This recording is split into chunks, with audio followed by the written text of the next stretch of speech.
Assalamualaikum everyone. Today we discuss how to solve the problems by using unitary method.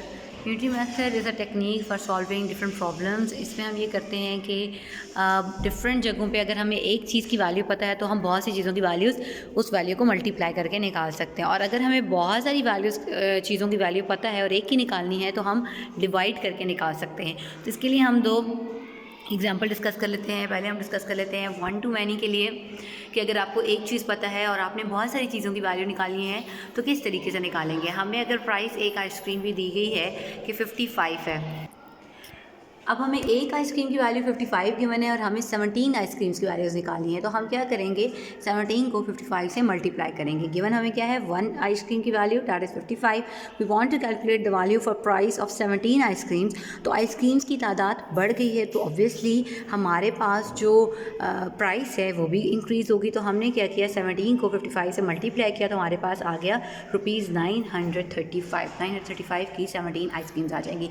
ये तरीका था one two many के लिए, कि अगर आपको एक चीज़ दी गई है और आपने बहुत सारी चीज़ों की वैल्यू निकालनी है, कॉस्ट निकालनी है, तो आप उसको मल्टीप्लाई करेंगे।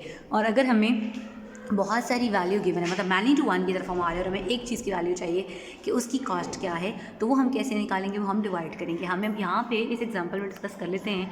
यहाँ पे हमें 20 चेयर्स की कॉस्ट दी गई है 7240। हमें बताना है कि एक चेयर की कॉस्ट क्या होगी। तो 20 चेयर्स की अगर हमें कॉस्ट दी गई 7240, हमें वन चेयर की वैल्यू निकालनी है, तो ये 20 दूसरी साइड पे आके डिवाइड हो जाएगा and here we get the cost of one chair. अब ज़ीरो कैंसिल विद ज़ीरो, 2 के टेबल से हम इसको आसानी से कैंसिल कर सकते हैं। 2 1 ज़र 2, 2 3 ज़र 6, ये 12 हो जाएगा। 2 6 ज़र 12 और 2 2 ज़र 4, तो ये आ जाएगा 362।